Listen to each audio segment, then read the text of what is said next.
Hey guys, tonight we're going to talk about Peter Pan, the tale of a boy who never grew up, but the story you know, the one filled with pirates, fairies, and dreams, is only half the truth. Beneath the magic of Neverland lies something much darker, because Peter Pan didn't just find the Lost Boys, he took them. Tonight, we'll uncover what Peter Pan really was, what he never gave back, and why he never let the children go.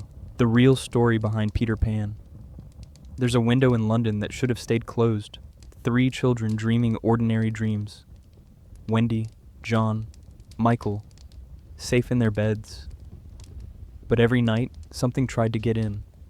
Every night, a shadow moved across that window, pressed against the glass, searching for a way through. And one night, it found one. His name was Peter Pan, a boy with a crooked smile and eyes that sparkled with mischief. A boy who could fly. A boy who promised adventure in a place called Neverland. A place where you never had to grow old, never had to follow rules, never had to become the person adults expected you to be. Come with me, he said. And they believed him. Of course they believed him. Children always believe in magic when it stands in front of them and promises escape. So Wendy and John and Michael climbed out of their beds, climbed out of that window, and flew into the night sky. Their parents slept through it all, never heard the window open, never heard their children leave. Never knew that something had slipped into their home and stolen what they loved most. Because that's what Peter Pan did. He took children. He called it saving them, called it showing them freedom. But the truth lived somewhere darker than that. The truth lived in the space between his words, in the things he didn't say, in the boys who came before and never went home again. Let's talk about the Lost Boys. That's what Peter called them. Children who had fallen out of their prams while their nurses weren't looking. Children who got lost, who wandered away, who had no one searching for them. That's what Peter claimed. But here's the thing about lost children. Someone is always looking. Mothers don't forget. Families don't simply move on when a child vanishes into the night, unless the child had already crossed a threshold that couldn't be uncrossed, unless Peter Pan wasn't saving lost children at all, unless he was collecting them. In the original story, Peter was much younger than the version you might remember, not a teenager on the edge of manhood. Not even a confident boy of 10 or 12. In James Barrie's earliest telling, Peter was 7 days old, a newborn who ran away from his mother to live with the fairies. A baby who forgot he wasn't a bird anymore and tried to fly home, who found his mother's window closed when he finally returned, who saw another child sleeping in his place, who realized he had been replaced. That's where Peter Pan began, in abandonment, in the grief of a child who came home too late. And that wound became the engine of everything that followed, because Peter never forgave his mother for closing that window, never forgave her for moving on, never forgave the world for continuing without him. So he stopped growing, froze himself in that moment, in that pain, and then he went looking for other children to freeze with him. Barrie aged Peter slightly in later versions, made him 6 years old, maybe 7, still with his baby teeth, still young enough that his cruelty could be mistaken for innocence. Because Peter Pan was cruel. The book says so explicitly. It uses the word heartless, not as an insult, as a fact. Children, Barrie wrote, are innocent and heartless, as if those qualities couldn't be separated, as if the innocence of childhood naturally contained a kind of selfishness so complete it erased everyone else. Peter killed people, killed them casually, killed them often, pirates mostly. But the violence was so mundane, it became background noise. You might go outside and find the body, the book says, just lying there, forgotten. Peter would have moved on to the next adventure by then. Would have forgotten the person he killed hours earlier. Would have forgotten the way their blood looked on the grass. That's not metaphor. That's not exaggeration. That's what the story tells us. Peter Pan killed people and forgot about it. And no one ever held him accountable because in Neverland there were no consequences. There was only the eternal present, only the next game, only whatever Peter wanted in that moment. The Lost Boys feared him. They followed him, obeyed him, but underneath it all was fear. Peter was the smallest of them, but he ruled completely. They weren't allowed to dress like him, weren't allowed to know anything he didn't know. If they complained about being hungry, about pretending to eat imaginary food while their stomachs ached with emptiness, Peter would punish them. would hurt them for breaking the illusion. And if they grew up, if they started to change, if their voices began to deepen, or their bodies began to stretch toward adulthood, Peter thinned them out. That's the phrase Barry used, thinned them out, like weeds in a garden, like something unwanted that needed to be removed. What does that mean? Where did those boys go? The book never tells us. It doesn't need to. We understand. We understand what happens when you're no longer useful to Peter Pan, when you no longer fit into his eternal game. You vanish, disappear, and Peter forgets you, moves on, finds another child to replace you. But here's what makes it truly disturbing. Peter wasn't evil, not in the way we typically understand evil. He was just a child, a real child, a child who never learned empathy, never learned consequences, never learned that other people's feelings mattered as much as his own. He was frozen at that developmental stage where the world revolves entirely around you, where other people are just extensions of your imagination, where hurting someone doesn't register as real because you can't comprehend their pain as separate from your own. That's what Barry understood.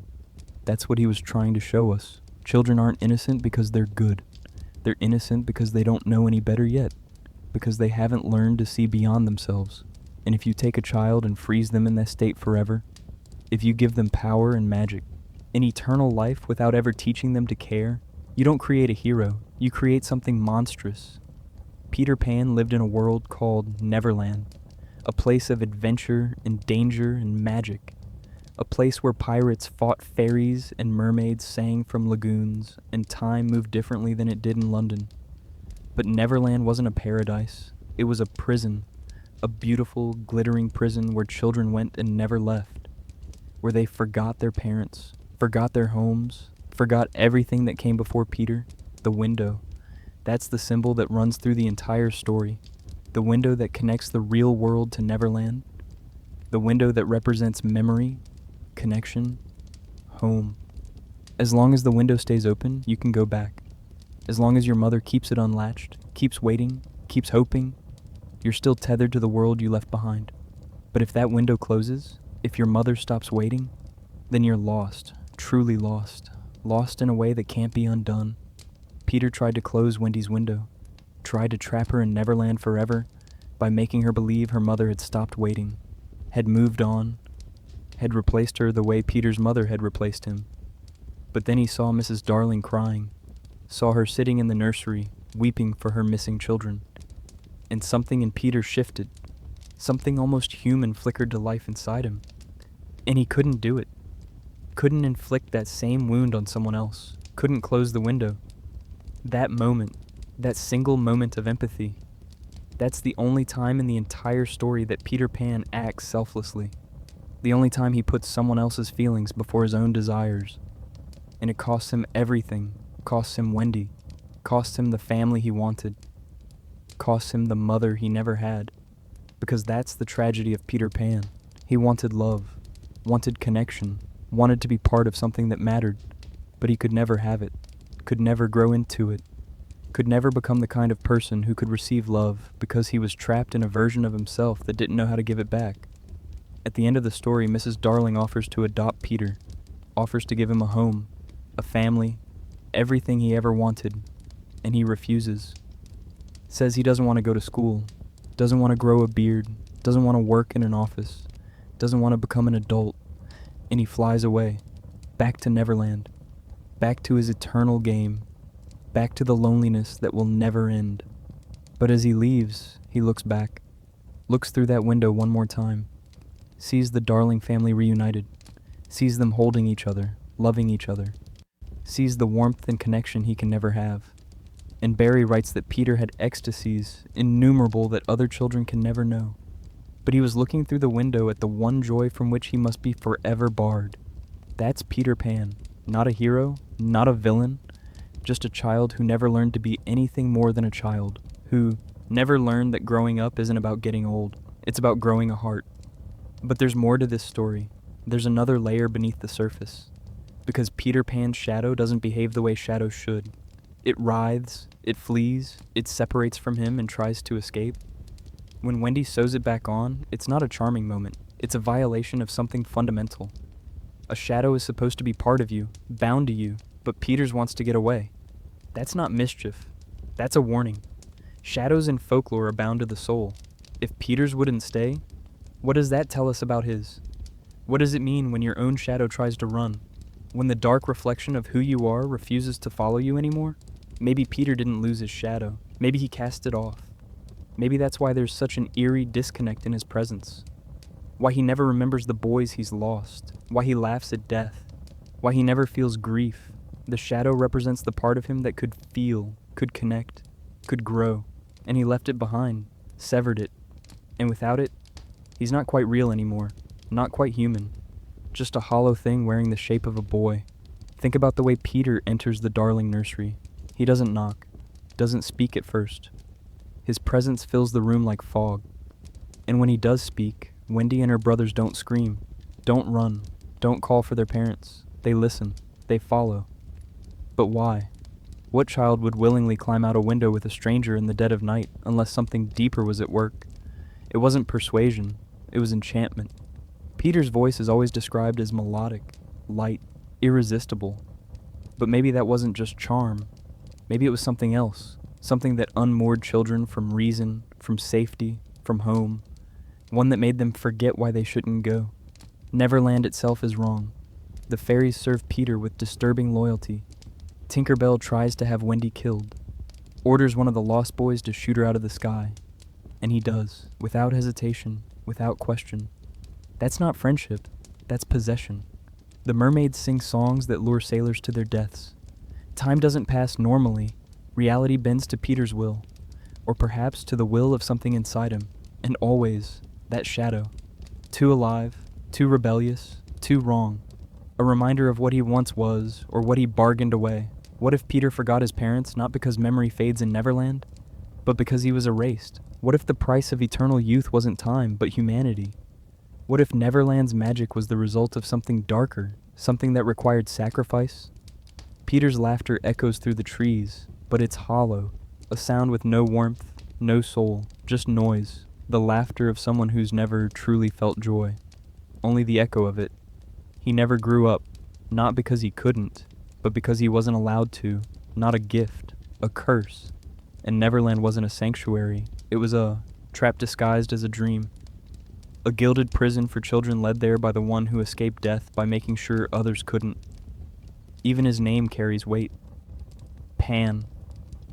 In mythology, Pan was the wild god of the forest, half man, half goat, luring travelers into madness with his pipe. He was freedom, but also fear. The word panic comes from him.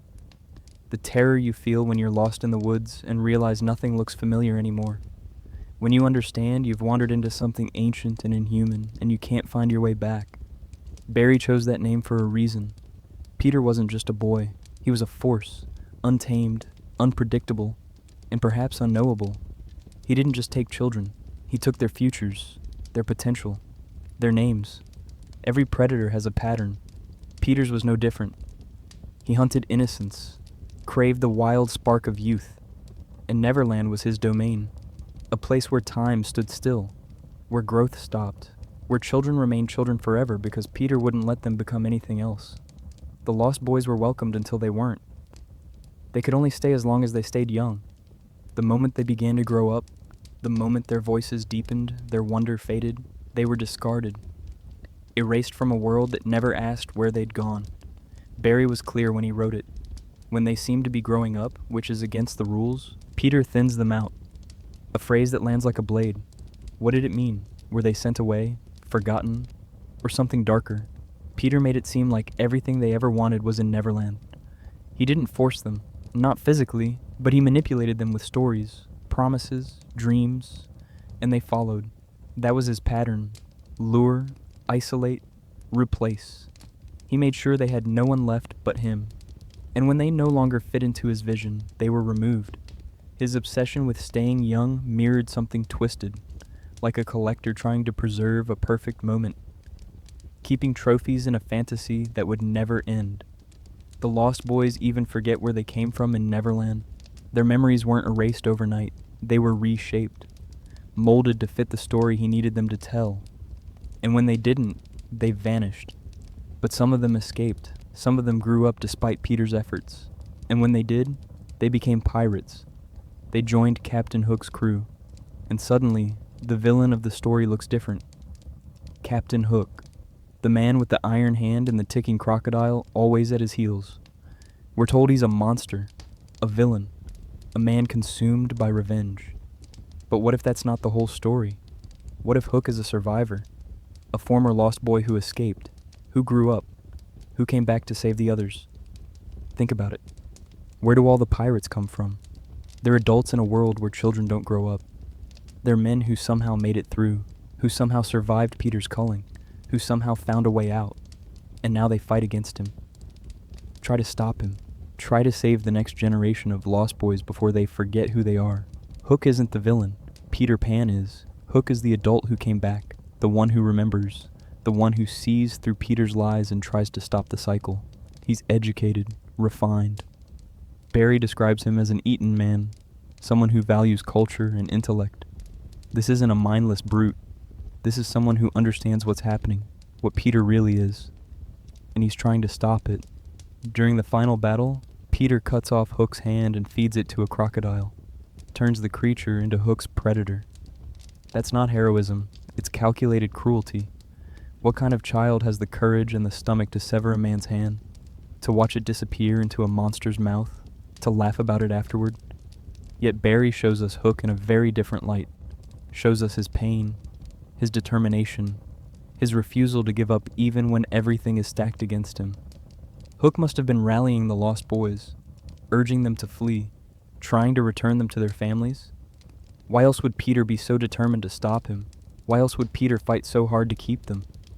The crocodile that chases Hook throughout the story swallowed a clock. Now it ticks wherever it goes, but that crocodile isn't just a monster, it's time, it's mortality. It's the reminder that Hook is human and aging and dying while Peter stays forever young. The ticking clock is counting down the hours Hook has left, counting down to the moment when time catches up to him and he loses. Not because Peter is stronger, not because Peter is braver, but because Peter can't die, can't age, can't change. And that makes him invincible in a way that has nothing to do with courage, or skill, or righteousness. Hook fights a losing battle, always has, always will. Because you can't defeat someone who doesn't play by the same rules, someone who doesn't understand consequences, someone who will simply outlast you and forget you and move on to the next enemy without ever feeling the weight of what he's done. That's the horror of Peter Pan.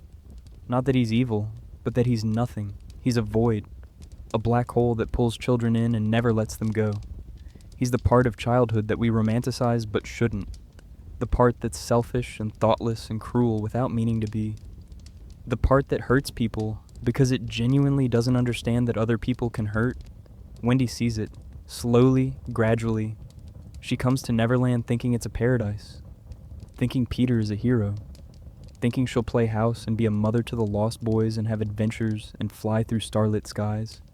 But then she starts to notice things, the way Peter forgets the boys who fall in battle, the way he doesn't care when they're hungry, the way he manipulates her into staying, the way he treats everyone around him like props in his own personal fantasy. She watches him laugh at danger, watches him play with lives like they're toys, watches him forget a boy's name hours after that boy saved his life. And she realizes she has to leave, has to go home, has to get her brothers out before they forget who they are, before Neverland swallows them whole and they become lost boys for real, before the window in their mother's heart closes forever.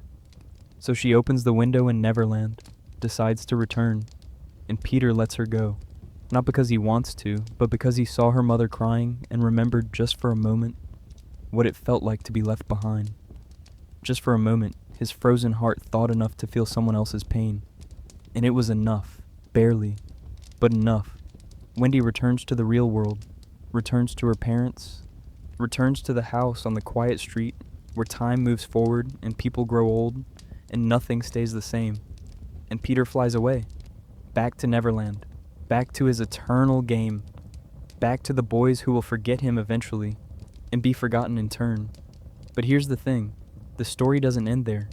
In Barry's version, Wendy grows up, gets married, has a daughter named Jane, and one night, years later, Peter comes back. Comes back to the window. Comes back for Wendy. But Wendy is grown now, an adult, no longer the girl who flew through starlit skies. So Peter takes Jane instead, takes Wendy's daughter to Neverland. And Wendy watches her child fly away with the boy who once promised her everything, watches history repeat itself, and she can't stop it. Can only hope her daughter will be strong enough to come home too, because that's the real ending. Peter Pan never stops, never learns, never changes. He just keeps coming back, keeps stealing children, keeps offering them freedom that isn't freedom at all. And the cycle continues, generation after generation, window after window, child after child. And no one can stop him because he's not really a person. He's an idea, a concept, the eternal child that exists in all of us. The part that doesn't want to grow up, doesn't want to face responsibility, doesn't want to admit that childhood ends. He's the voice that tells us we can fly if we just believe hard enough. If we just refuse to grow up, if we just close our eyes and pretend the real world doesn't exist. But the real world does exist. Time moves forward whether we want it to or not. People age and change and die. Windows close. Mothers stop waiting. And children who refuse to grow up don't stay children. They become something else, something hollow, something that looks like a person but isn't anymore. Peter Pan is the boy who never grew up. But that's not a gift. That's a tragedy. Because growing up doesn't mean losing your sense of wonder.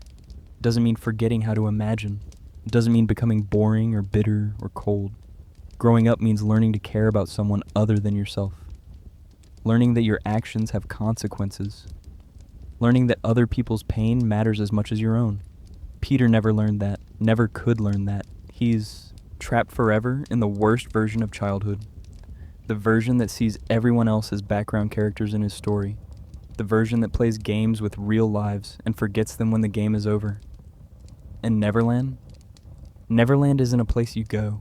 It's a place you get stuck. A place where time stops and memory fades. And slowly, gradually, you forget who you were before you flew through that window. You forget your parents, forget your home, forget everything except Peter and his games, and the eternal present that never moves forward. That's the warning hidden in Peter Pan. That's the darkness beneath the fairy dust. Not that growing up is bad, but that refusing to grow up is worse. That staying a child forever isn't freedom. It's a prison. And the bars are made of your own fear, your own selfishness, your own inability to see beyond the reflection in the mirror. Peter Pan stands at the window, looking in at the warmth and love he can never have. And he'll stand there forever. Forever young. Forever alone. Forever watching other people grow and change and love while he remains frozen. A shadow with no body. A laugh with no joy. A child with no heart. That's what happens when you never grow up. You don't stay young, you just stop being human. Now, Peter Pan isn't the only story hiding something dark behind a smile. There are other tales we all grew up with. Stories that seemed innocent, magical, even comforting. But once you look closer, the magic starts to rot. The real story behind Little Red Riding Hood. There's a path through the forest that little girls shouldn't walk alone. Everyone knows this. Mothers know this. Fathers know this. Even the little girls themselves know this, though they don't always understand why. They're told to stay on the path, told not to talk to strangers, told to run if they see something with teeth, told that the forest is dangerous, that wolves live there, that darkness waits between the trees. But children don't always listen, and the forest is always waiting. The story of Little Red Riding Hood is one we all know, or think we know. A girl in a red cloak walking through the woods to visit her sick grandmother. A wolf who tricks her, who asks where she's going, who learns the location of grandmother's house, who takes a shortcut through the trees, who gets there first, who eats the old woman and puts on her clothes, and waits in bed for the girl to arrive. And when she does arrive, when she walks into that cottage with her basket of food and wine, when she approaches the bed where her grandmother should be sleeping, she notices things are wrong. Things are different. Things don't look the way they should. What big eyes you have, grandmother. What big ears you have. What big teeth you have. All the better to see you with. All the better to hear you with. All the better to eat you with.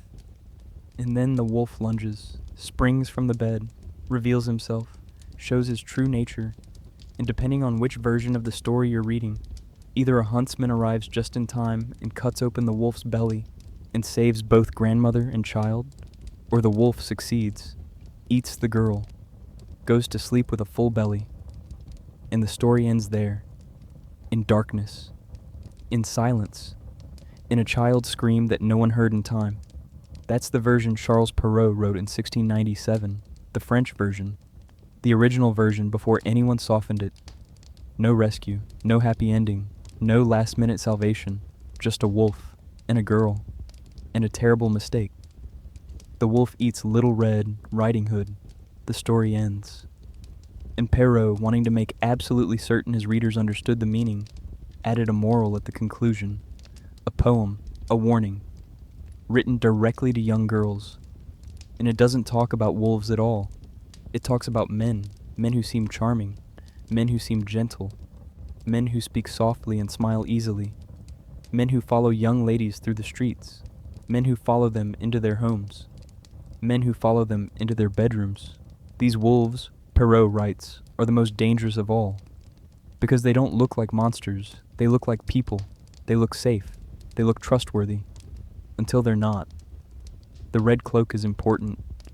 In some versions, it's a riding hood, a cap, something that covers the head. In others, it's a cape, a cloak, something that marks the girl as different, as special, as noticeable. Red is not a color that blends. Red is not a color that hides. Red is the color of blood, of passion, of warning, of danger. It's the color that says, look at me, notice me, see me. And in a forest full of predators, being noticed is the most dangerous thing you can be. But the red cloak also represents something else. Transition, change, the passage from childhood to something else. In many interpretations, the red cloak symbolizes menstruation, the first blood. The moment a girl becomes a woman in the eyes of the world, the moment she stops being invisible, stops being safe, becomes something the world sees differently, becomes prey in a way she wasn't before. The wolf in this story isn't an animal, not really. Perrault makes that abundantly clear in his moral. He's warning about wolves who are polite and obliging, who are gentle and well-spoken, who have tame and sweet dispositions, who follow young girls into their homes and even into their beds. These aren't characteristics of animals. These are characteristics of men. Men who pretend, men who deceive, men who use charm as camouflage, men who smile while their teeth grow sharper. The story was a warning, a very specific warning to young girls in 17th century France about sexual predators, about men who would hurt them, about the danger of trusting someone just because they seemed kind, just because they spoke softly, just because they offered to walk with you through the dark forest, just because they knew the way. The forest itself is symbolic. It represents the world, the dangerous, unknown world beyond the safety of home, beyond the protection of parents, beyond the familiar streets and faces. The forest is where anything can happen, where rules don't apply, where no one can hear you scream, where you're alone with whatever finds you. And the path represents the rules, the boundaries, the safe way through danger. Stay on the path, parents say. Don't stray, don't wander, don't explore. Because the moment you leave the path, you're vulnerable, lost, exposed. The path is narrow, confining, limiting, but it's also protection. As long as you stay on it, as long as you follow the rules, you might make it through safely. But Little Red Riding Hood doesn't stay on the path. The wolf convinces her to pick flowers, to enjoy the forest, to explore, to take her time. And while she's distracted, while she's off the path, the wolf runs ahead, gets to grandmother's house first, eliminates the one person who might protect the girl, the one adult who might stand between the predator and his prey. That's crucial.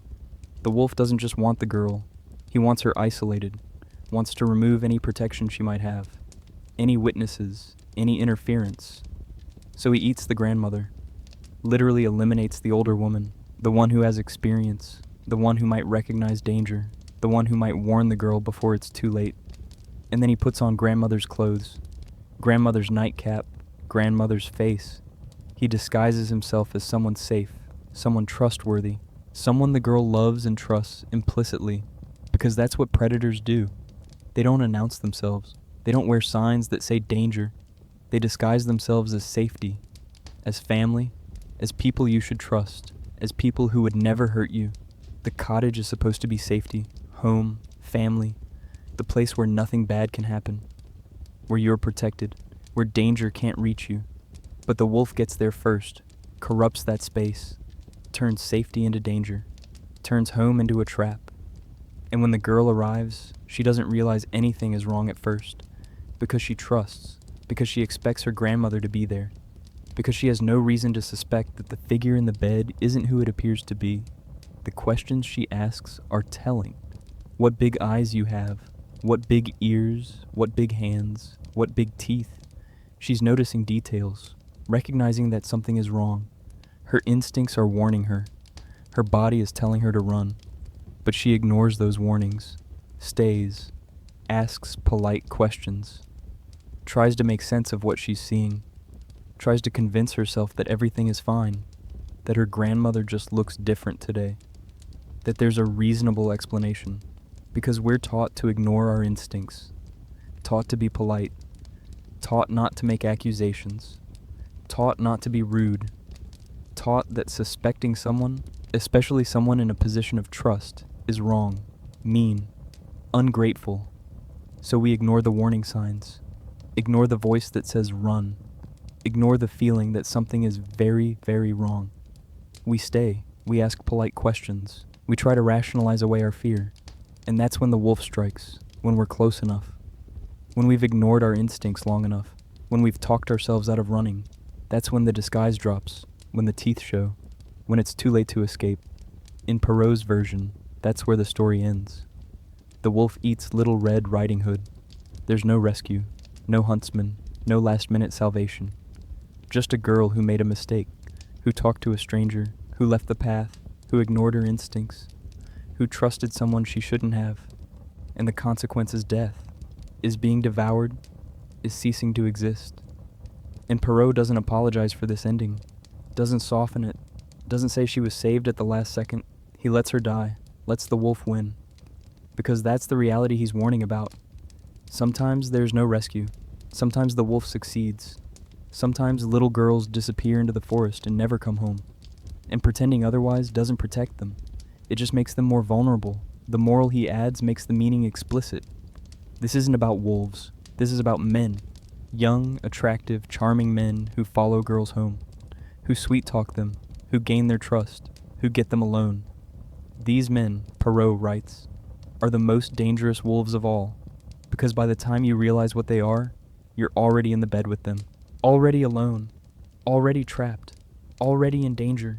The Brothers Grimm came later, 18 to 12, more than a century after Perrault, and they changed the ending, added the huntsman who hears snoring from grandmother's cottage, who investigates, who realizes the wolf is inside, who cuts open the wolf's belly with scissors, who pulls out both grandmother and Little Red Riding Hood, alive and whole, who fills the wolf's belly with stones, who kills the monster, who saves the day. It's a happier ending, a more palatable ending, an ending that suggests good triumphs over evil, that someone will always come save you in time, that making mistakes doesn't have to be fatal, that you can be rescued, redeemed, given a second chance. But it's also a lie, a comforting lie. A lie we tell children because we want them to feel safe, want them to believe the world is just, that bad things don't happen to good people, that help always arrives, that heroes exist, that you'll be okay. But that's not always true. Sometimes no one comes. Sometimes no one hears. Sometimes you're alone when the wolf reveals himself.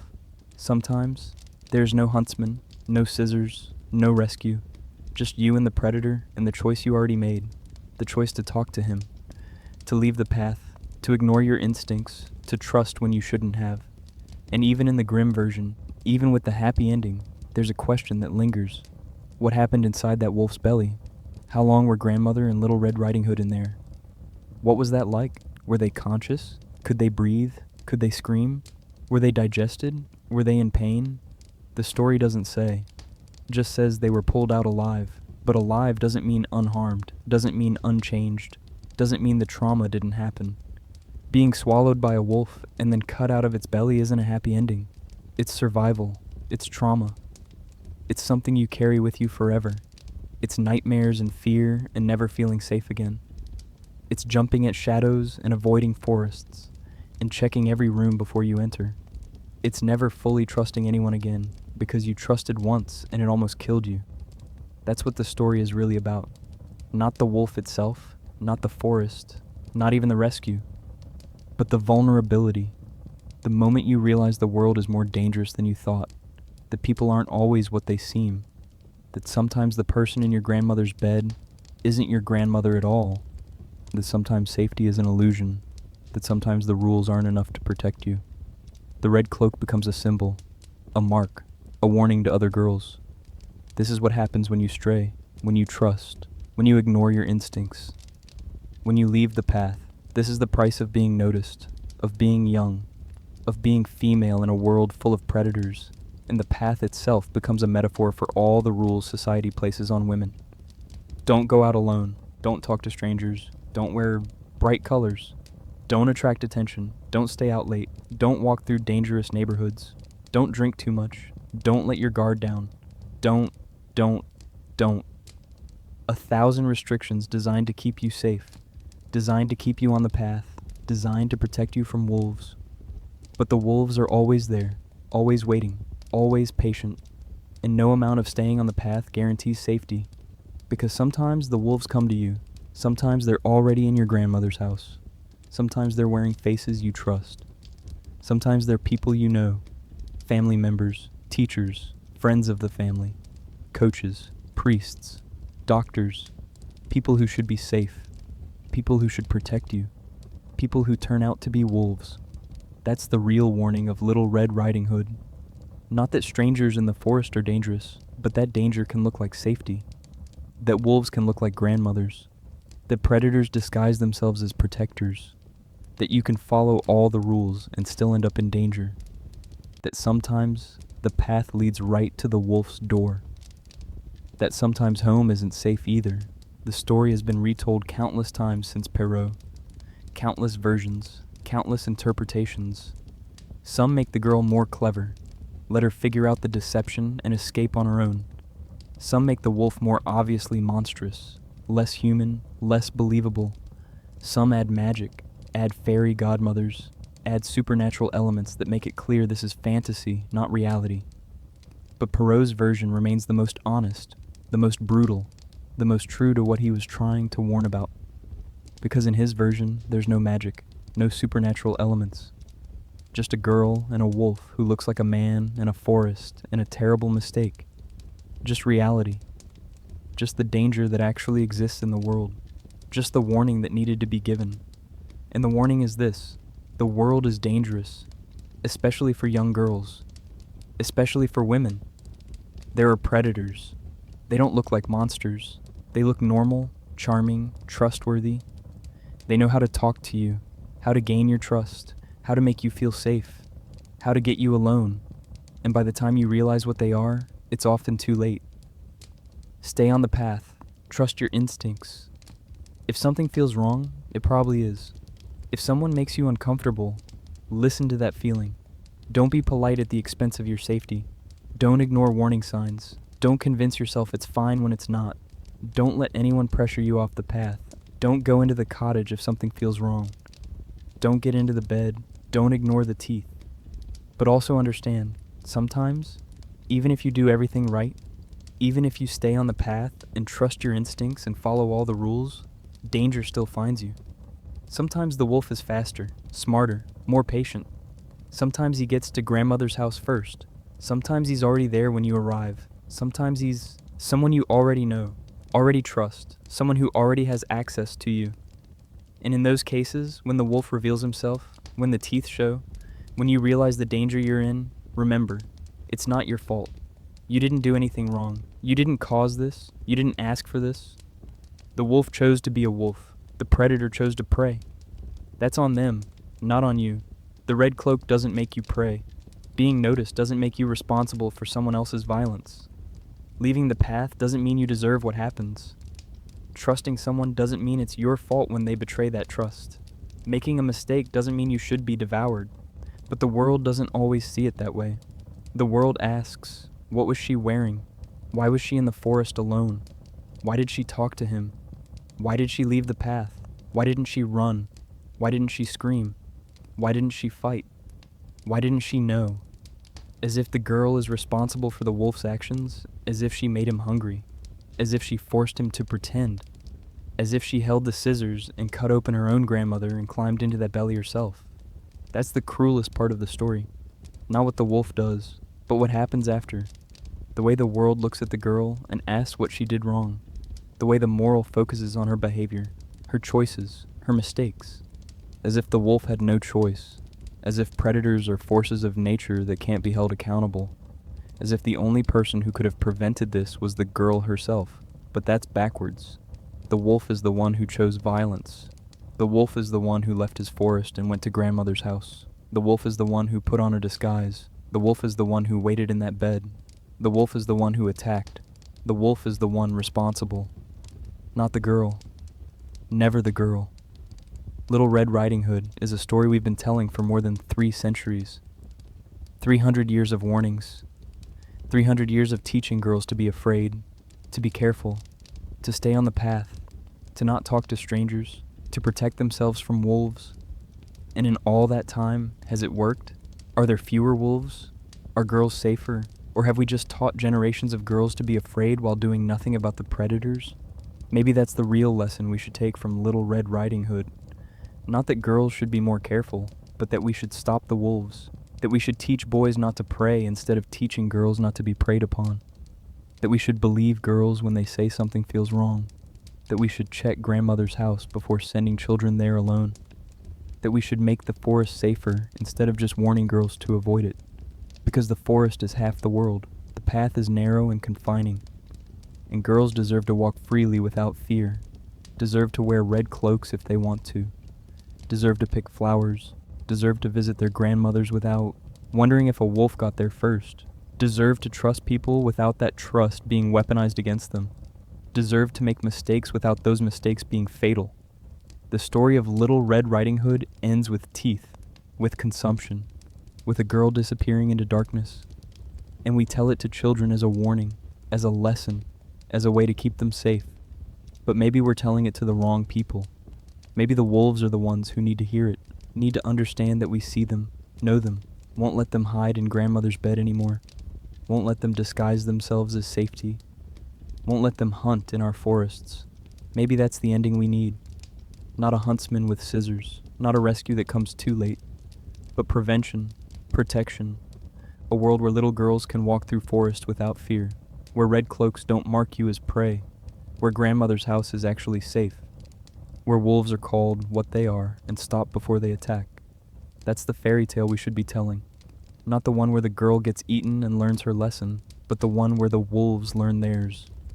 Where predators face consequences. Where girls are believed and protected and valued. Where the path is just one option, not a prison. Where the forest belongs to everyone. Where red cloaks are beautiful, not dangerous. Where wearing one doesn't mean you are asking for it. That's the version of Little Red Riding Hood we need. The one where the wolf doesn't win. Not because a huntsman saves the day, but because wolves aren't tolerated, aren't excused, aren't allowed to prey. The one where girls are taught they have worth independent of their caution. Where they learn they deserve safety not because they followed rules, but because they're human. Because they matter. Because they have the right to exist without being hunted. But until that version exists, we keep telling this one. Keep warning girls about wolves. Keep teaching them to stay on the path. Keep hoping they'll be the ones who don't get eaten, who don't make mistakes, who see the teeth before it's too late. Keep hoping the huntsman arrives in time. Keep hoping for rescue. Keep hoping for survival. When what we should be hoping for is a world where the story doesn't need to be told at all, where wolves are just animals, where girls can walk freely, where red cloaks are just pretty clothing, where grandmothers die of old age in their own beds, where forests are places of wonder, not danger, where childhood is actually innocent. But that world doesn't exist yet, so we keep telling the story, keep issuing the warning, keep hoping this generation will be the one that finally listens, finally stays safe, finally survives, and the wolves keep waiting, patient, hungry, wearing their disguises, perfecting their smiles, waiting for the next girl in a red cloak to walk down the path toward grandmother's house, waiting for their chance, their moment, their meal. That's the truth of Little Red Riding Hood, not a fairy tale, a warning, not a story, a mirror, not entertainment, education. This is what the world is like. This is what you need to know. This is how to survive. Or at least, this is how to try. The girl in the red cloak walks into the forest, and somewhere, a wolf is watching, waiting, planning. That's not a story, that's reality. And the only question is whether this time, someone will stop him before he gets to grandmother's house, before he puts on his disguise, before he climbs into that bed and waits with teeth hidden behind a smile. That's the question Little Red Riding Hood asks us. Not what big teeth you have, but what are we going to do about them? How do we stop the wolves? How do we protect the girls? How do we make the path unnecessary because the whole forest is safe? We haven't answered that question yet. For 300 years, we haven't answered it. We just keep telling the story, keep warning the girls, keep hoping it will be enough, knowing it never is. Knowing somewhere, right now, a girl in a red cloak is walking toward danger. And we're just telling her story instead of changing her ending. That's the real horror of Little Red Riding Hood. Not what happens in grandmother's cottage, but what happens after. The way we turn tragedy into lesson, trauma into teaching tool, death into moral. The way we tell girls it's their responsibility to avoid wolves instead of telling wolves to stop hunting. The story ends with teeth. It always ends with teeth. The only question is whose. The real story behind the Sleeping Beauty. There's a tower in a castle where a princess sleeps.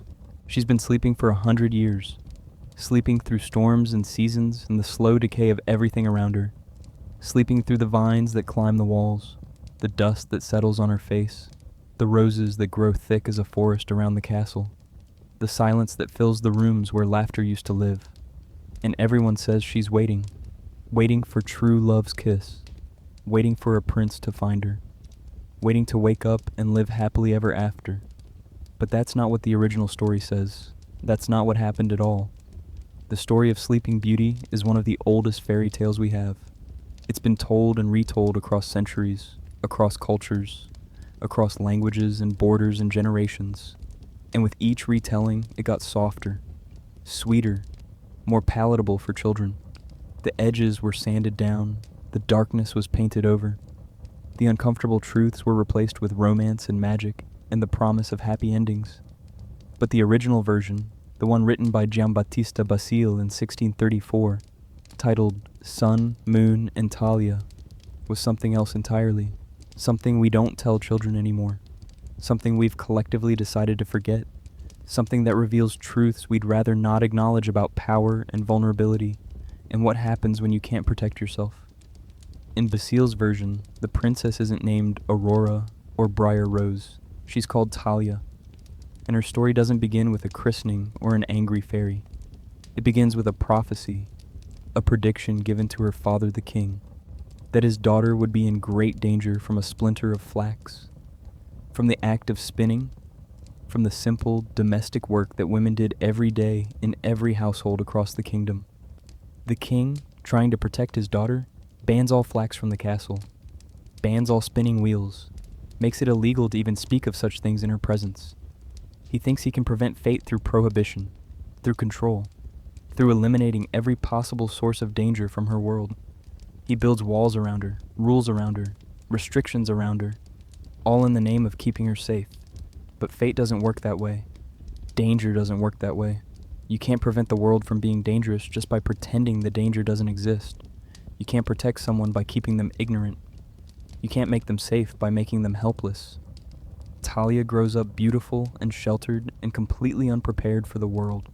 She's never seen a spinning wheel, never learned what flax looks like, never been taught to recognize danger when it appears in front of her. She's been protected from knowledge, protected from experience, protected from the very tools that might have saved her. And then one day, she sees an old woman spinning, just there, in the castle somehow, despite all the bans, despite all the restrictions, despite all her father's efforts to keep her safe. And Talia is fascinated. She's never seen anything like this before. Never watched thread being pulled from fiber. Never witnessed the magic of creation, the transformation of raw material into something useful. She asks if she can try. The old woman agrees, hands over the spindle, shows her how to hold it, how to pull the flax, how to twist it into thread. And as Talia works, as she learns this ancient skill, a splinter of flax gets under her fingernail. Just a tiny thing, a small piece of fiber, something that shouldn't matter, something that wouldn't hurt anyone else. But for Talia, it's fatal. She falls down as if dead, not breathing, not moving, not responsive, just gone. Collapsed on the floor like a puppet with its strings cut. And no one can wake her, no doctors, no medicine. No amount of shaking or shouting or pleading brings her back. She's just gone, trapped somewhere between life and death, sleeping, waiting, lost. Her father is devastated, destroyed. He can't bear to bury her, can't bear to put her in the ground, can't accept that she's gone. So he doesn't. He places her on a velvet throne in one of the castle's rooms, locks the door, abandons the entire castle, leaves her there, leaves her sitting on that throne in an empty room in an empty castle, leaves her to sleep, to wait, to exist in that frozen state between life and death. Forever. And then he leaves, walks away from his home, his kingdom, his daughter, walks away from the grief and the guilt and the unbearable reality that he failed to protect her, that all his rules and restrictions and prohibitions didn't save her, that she found danger anyway, that fate found a way. Years pass, the castle sits empty, abandoned, forgotten. The forest grows thick around it, vines climb the walls, dust accumulates in every room, animals nest in the corners. Time moves on without her, the world continues. Life goes on, and Talia sits on her throne, sleeping, unchanging, preserved in that moment of collapse, neither dead nor alive, just waiting. For what, no one knows. Maybe for nothing, maybe forever. Until a king comes hunting in the forest, a different king, from a different kingdom. He sees the abandoned castle, curious, intrigued, he explores, finds the door that leads to Talia's room, finds her sitting there on her throne, beautiful, perfect, unchanged by time, sleeping, vulnerable, alone. And here's where the story becomes something we don't tell children, something we've edited out of every modern version, something that reveals the darkness at the heart of this tale. The king doesn't try to wake her, doesn't call for help, doesn't attempt to break whatever spell has her trapped. He sees her sleeping, sees her beautiful and helpless and unable to say no, unable to fight back, unable to even know what's happening to her. And he takes what he wants. He violates her. While she sleeps, while she's unconscious, while she can't consent or refuse or even be aware of what's being done to her, he uses her body, takes his pleasure, and then he leaves, goes back to his kingdom, goes back to his life, goes back to his wife and his throne and his normal existence. And he leaves Talia there, still sleeping, still on her throne, still trapped, now carrying the evidence of what he did. 9 months later, still asleep, she gives birth to twins, a boy and a girl, sun and moon, the story calls them. Born while their mother sleeps, born without her knowledge, born from a violation she wasn't conscious enough to know about, born into a world where their mother is trapped in a sleep that won't break, and the babies, hungry and crying, search for milk, search for sustenance. One of them sucks on Talia's finger, the finger that has the splinter of flax still embedded under the nail, and in sucking, the baby draws out the splinter, removes the source of the curse, breaks the spell that no one else could break. And finally, after all those years, Talia wakes up. She wakes up to find herself a mother, wakes up to find 2 infants she doesn't remember conceiving, wakes up to find her body has changed, has been used, has created life while she was absent from it, wakes up to a violation she wasn't conscious enough to prevent, wakes up to find the time has passed and she's lost years and nothing's the way it should be. That's the original Sleeping Beauty, not a story about true love's kiss, not a romance, not a fairy tale about destiny and meant to be, but a story about violation, about what happens when you're powerless, about what men do when they find women who can't defend themselves, about the theft of autonomy, about waking up to find your body has been used without your permission, about losing time you can never get back. It's not romantic, it's horrifying. It's a nightmare disguised as a fairy tale. And for centuries, We've been trying to make it into something else. Something palatable. Something we can tell children at bedtime. Something with songs and magic and happy endings. But underneath all those revisions, the original darkness remains. Because even in the sanitized versions, even in the Disney film with its beautiful animation and memorable songs, the core problem persists. The princess is asleep when the prince finds her.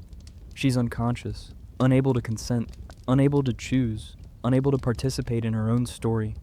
And he kisses her anyway, touches her anyway, decides that his desire to wake her, to have her, to claim her, matters more than her autonomy, her choice, her right to decide who touches her and when and how. He makes a choice for her, about her, without her input, without her permission, without her knowledge. The story calls it true love. But how can it be love when she never had a choice, when she was unconscious, when her first waking moment is with a stranger leaning over her, his lips on hers, his hands on her body? How is that different from Basile's version? How is that better? It's just packaged differently, sold as romance instead of violation. But the core remains the same. A woman asleep, a man who takes what he wants, in a world that calls it a happy ending. Let's talk about the curse itself. In most versions, it comes from a fairy who wasn't invited to the princess's christening. An old fairy, a forgotten fairy, a fairy who feels slighted and rejected and decides to punish an infant for her parents' social oversight. She curses the baby, says that on her 15th or 16th birthday, the princess will prick her finger on a spindle and die. Another fairy, one who hasn't given her gift yet, softens the curse, changes death to sleep, 100 years of sleep. Sleep so deep it's almost death. Sleep that preserves, sleep that freezes. Sleep that steals a century of life. And everyone acts like this is mercy, like sleep is so much better than death. Like losing 100 years is a gift. But is it? Is sleep better than death when you wake up to find everyone you loved is gone? When you wake up to find the world has moved on without you? When you wake up to find you're a stranger in your own life? When you wake up to find your body has been used while you were unconscious? When you wake up to find that the life you should have had was stolen while you slept? The curse is about transition, about the passage from childhood to womanhood. The spindle represents the tools of women's work, the domestic sphere, the expectation that girls become women who serve and create and work with their hands. The pricking of the finger represents first blood. Menstruation, the moment the world stops seeing you as a child and starts seeing you as something else, something sexual, something available, something prey. And the curse says, the moment you transition, the moment you become a woman, you will fall. You will be vulnerable. You will be in danger. You will lose consciousness. You will lose control. You will be at the mercy of whoever finds you. That's not a fairy tale. That's reality. That's what happens to girls when they become women in a world that sees them as objects, as things to be used, as bodies without autonomy. The 100-year sleep represents dissociation, trauma, the way your mind protects you by taking you somewhere else when your body is being violated, the way you can be present but absent, conscious but unconscious, there but not there. It's the sleep that's not sleep, the death that's not death, the existence that's not existence. It's being trapped in your own body, unable to wake, unable to escape, unable to do anything but wait for it to be over. And when she finally wakes up, what does she wake to? In Basile's version, she wakes to children she didn't consent to a body that's been used, to years of life stolen, to the knowledge that while she was helpless, someone took advantage, someone hurt her, someone violated her in the most fundamental way possible. The king who violated her eventually comes back, comes to visit the children he fathered, and he finds Talia awake. And he's delighted. He's happy. He acts as if this is wonderful news, as if she should be grateful, as if he did nothing wrong, as if rape doesn't count when the victim is unconscious, as if violation isn't violation when you can't remember it happening. And Talia, in Basile's version, she falls in love with him, with her rapist, with the man who used her body while she slept. Because that's what women are supposed to do in fairy tales. Fall in love with their abusers, be grateful for their attention, accept whatever treatment they receive and call it romance. The story gets darker. The king is married. His wife finds out about Talia and the children, and she's furious. She orders Talia's children to be killed and cooked and served to the king. She orders Talia to be burned alive. She's the villain of the story. The angry wife. The jealous woman. Not the king who violated an unconscious woman, not the rapist, but the wife who's angry about it. That's the moral logic of the story. The woman who was raped is innocent. The woman who's angry about her husband's infidelity is evil. The man who committed the rape is just a king doing what kings do. No judgment, no consequences, no accountability.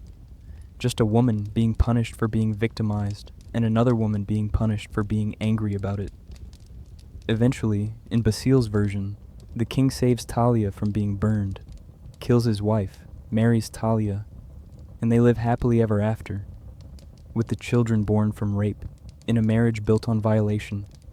And this is presented as a happy ending, as romance, as destiny, as proof that everything worked out for the best. It's nauseating, it's horrifying, it's a perfect encapsulation of how stories teach us to accept the unacceptable, to romanticize abuse, to see violation as love, to believe that women should be grateful for male attention regardless of how that attention manifests, to understand that men's desires matter more than women's autonomy. Later versions tried to fix it.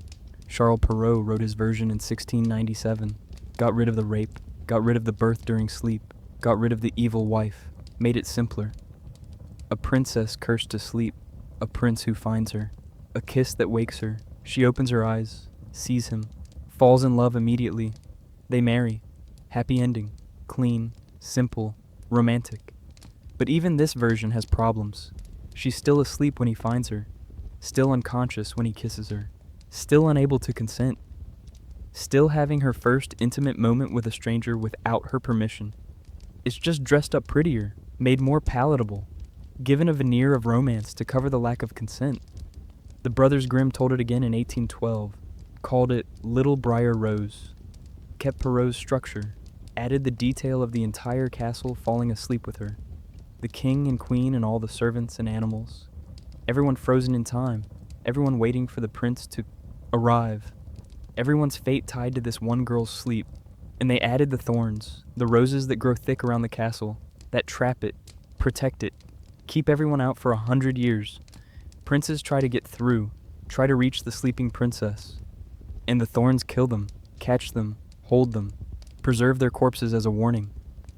Dead princes hanging in the roses like grotesque ornaments, like sacrifices, like proof that some things aren't meant to be reached, until the right prince comes, the one who arrives exactly 100 years after the curse.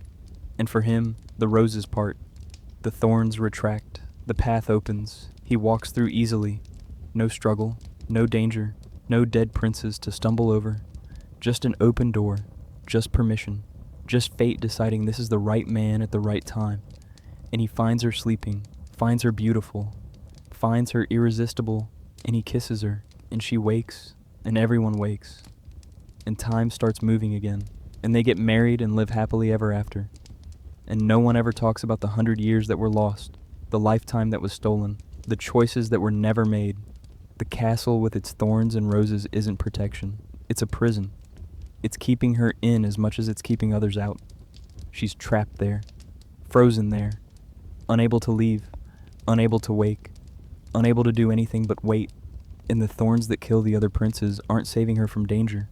They're just making her more isolated, more alone, more helpless when the right prince finally arrives. Because that's what the story teaches, that women should be passive, should wait, should sleep until the right man comes along, should have no agency in their own rescue, should be beautiful and helpless and available, should wake up ready to love whoever wakes them, should be grateful for being found, should never question why they were left alone for so long, should never ask what happened while they were sleeping. The 100-year sleep is theft. It's the theft of life, of time, of choice, of experience, of growth, of everything that makes a life worth living. She goes to sleep as a young girl, wakes up as a young girl in a body that hasn't aged, but the world has aged. Her parents are gone. Her friends are gone if they existed. The kingdom has changed. Language has probably evolved. Customs have shifted. She's a stranger in her own home, displaced in time, lost in a world that continued without her. and she's supposed to just accept it. Just wake up and marry the prince and live happily ever after. Just pretend that nothing was lost, that 100 years is no big deal, that being unconscious for a century is the same as taking a nap, that she should be grateful someone finally woke her instead of angry that she was left there for so long. The story never asks what she wanted, never considers that maybe she didn't want to sleep, didn't want to lose 100 years, didn't want to wake up to a stranger's kiss, didn't want to get married to someone she just met, didn't want any of this, never chose any of this, was just cursed and abandoned and forgotten and eventually claimed by whoever happened to show up. That's not a love story, that's a tragedy. That's the story of a girl who lost everything through no fault of her own, who was punished for reaching puberty, for transitioning from child to woman, for existing in a body that the world saw as sexual, for being female in a world where that's always been dangerous. The spinning wheel is important. It's not just a random object. It's the tool of women's work, the symbol of domestic labor, the representation of everything women were expected to do. Spin thread, weave cloth, create from nothing, transform raw material into something useful, work with their hands, serve their families, contribute to the household economy. And the curse says, the moment you touch these tools, the moment you take on women's work, the moment you accept your role, you will fall. You will be vulnerable. You will lose yourself. You will spend years in a state of suspended animation, waiting for a man to give you purpose again. That's not subtle. That's not hidden.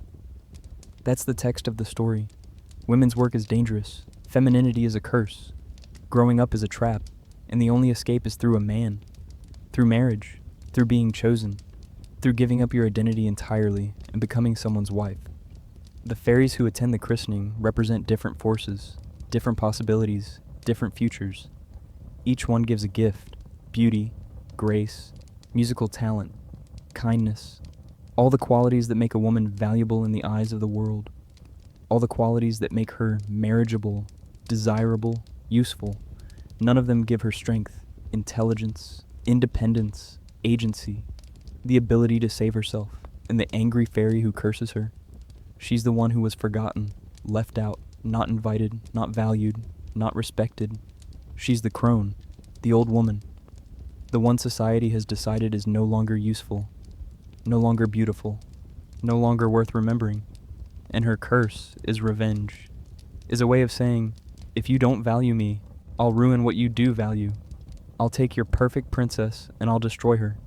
I'll make her just like me, forgotten, abandoned, left to decay in an empty castle. And the fairy who softens the curse to sleep instead of death, she's not being kind, she's just extending the suffering. Because sleep for 100 years isn't mercy, it's torture. It's worse than death in some ways. Death is final, sleep is liminal. It's being caught between neither here nor there, neither alive nor dead, just waiting, just existing in suspension, just frozen in a moment that never ends. When the princess wakes up, she's supposed to be the same person she was when she fell asleep. But how can she be? How can you lose 100 years and not be changed? How can you wake up to find everyone you loved is gone and just carry on? How can you open your eyes to a stranger's face and immediately trust him? Love him? Marry him? You can't. Not really. Not unless something fundamental has been taken from you. Not unless the sleep stole more than time. Not unless you wake up hollow, empty, ready to be filled with whatever purpose the prince decides to give you. Ready to be whatever he needs you to be. Ready to have no past, no memory, no desires of your own. Just a beautiful shell, just a blank slate, just a woman waiting to be told who she is. That's the real curse, not the 100-year sleep, but the awakening, the moment you realize you're not a person anymore. You're a prize, a reward for the prince who was brave enough to walk through some roses. You're a story, a legend, a sleeping beauty who was waiting for true love. You're not Talia or Aurora or Briar Rose. You're just the girl who slept, the girl who waited, the girl who had nothing better to do than lie there looking beautiful until someone decided you were worth waking. And maybe you weren't even asleep. Maybe you were aware the whole time, trapped in your body, unable to move, unable to speak, unable to do anything but feel time passing, Feel the dust settling on your face. Feel your body being moved and positioned and used. Feel everything and unable to stop any of it, screaming inside a body that won't respond. That's not sleep. That's hell. That's torture. That's 100 years of being conscious but powerless. Of being there but unable to participate. Of being violated and unable to even flinch. The story doesn't say. Doesn't tell us if she was conscious. Doesn't tell us what the 100 years felt like. Doesn't tell us anything about her experience. Because her experience doesn't matter. Only the prince's journey matters. Only his brave fight through the thorns matters. Only his kiss and his awakening of her matters. She's just the object, the goal, the treasure at the end of the quest. And when she wakes, she's expected to be grateful, to thank him, to love him, to marry him, to give him everything he wants because he gave her wakefulness. As if being conscious is a gift he bestowed, as if she should owe him her life, her future, her body, her choices, all because he happened to show up and kiss her. But what if she didn't want to be kissed? What if she was happy sleeping?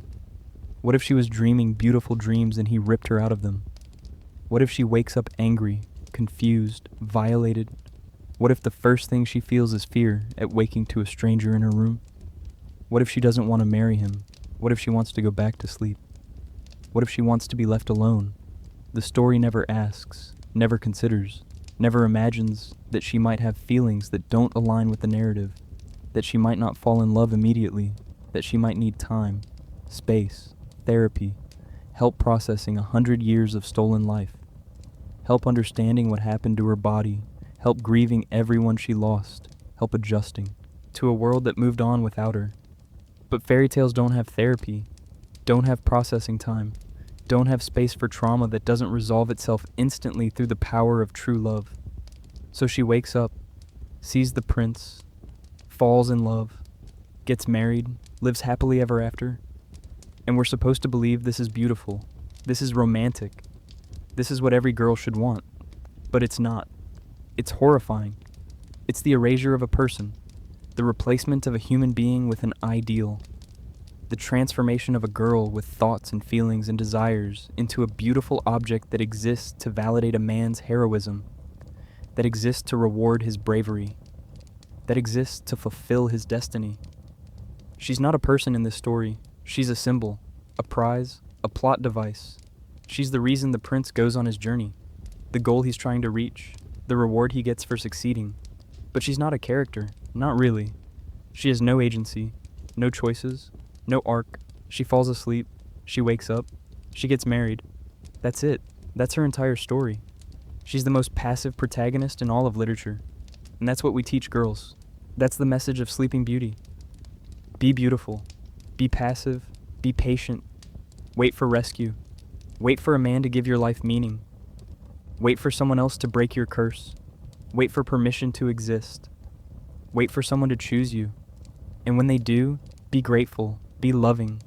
Be everything they want you to be. Don't ask questions. Don't make demands. Don't have needs of your own.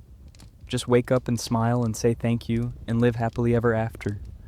But living happily ever after with a man you just met after sleeping for 100 years and losing everyone you ever loved isn't a happy ending. It's trauma. It's dissociation. It's survival. It's doing what you have to do to make it through. It's smiling because showing pain makes people uncomfortable. It's accepting the marriage because what else are you going to do? Where else are you going to go? Who else is going to want you now? You're 100 years out of date. You're damaged. You're cursed. You're the girl who slept. You should be grateful anyone wants you at all. That's the real message of Sleeping Beauty. That damaged women should be grateful for whatever love they receive. That traumatized women should just smile and move on. That women who have been violated should accept it and call it destiny. That women who have lost everything should be happy with whatever scraps they're given. That women exist to be beautiful and passive and available. And if you're all those things, if you wait long enough, if you're patient enough, if you're pretty enough, eventually a man will come along and give your life purpose. But your life already had purpose. It was stolen. 100 years of it. Stolen by a curse you didn't deserve. Stolen by a fate you didn't choose. Stolen by a world that saw you as an object instead of a person. And when you finally wake up, you're told to be grateful. told to accept it, told that this is how the story was supposed to go, told that the man who woke you is your hero instead of just another person taking advantage of your vulnerability. The roses that surround the castle are beautiful. They're described as enchanted, magical, but they're also weapons. They kill anyone who tries to reach the princess before the 100 years are up.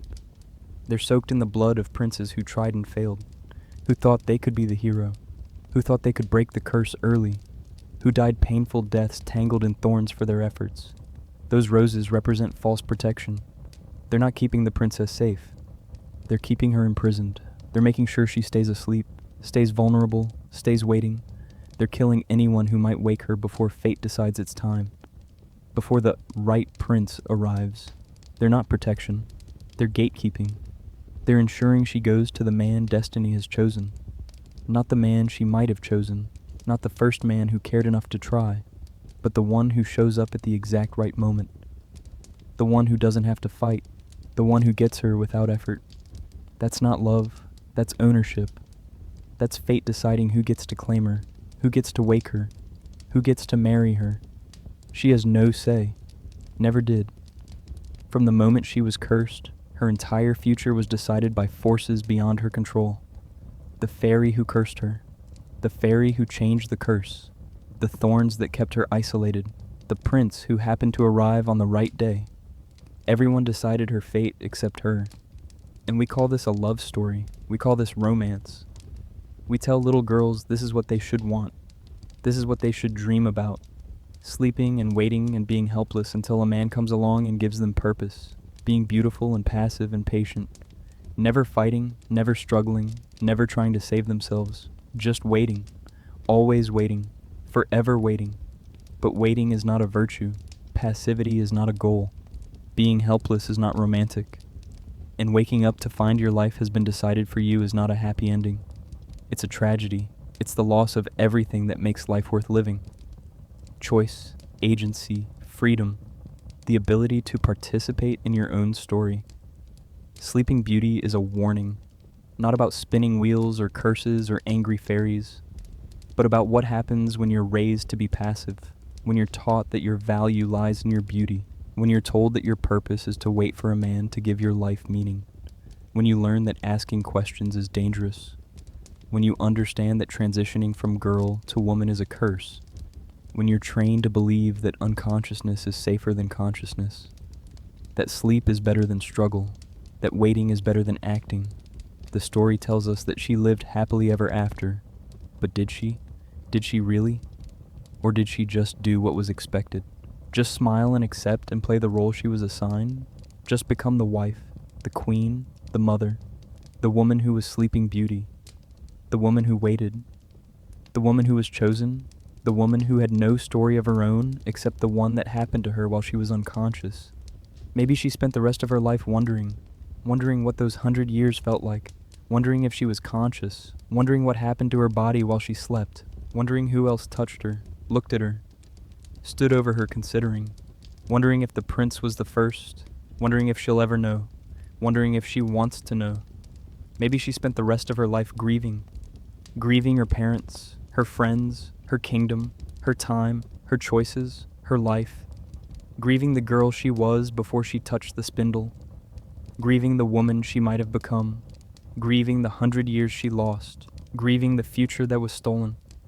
Maybe she spent the rest of her life afraid to sleep, afraid to close her eyes, afraid she'll fall back into that darkness and never wake up, afraid the curse isn't really broken, afraid it will happen again, afraid every man she meets will see her as the Sleeping Beauty instead of as a person, afraid she'll always be that girl on the throne, that prize, that story, that symbol, and never just herself. Or maybe she doesn't remember. Maybe the 100 years erased her. Maybe she woke up empty.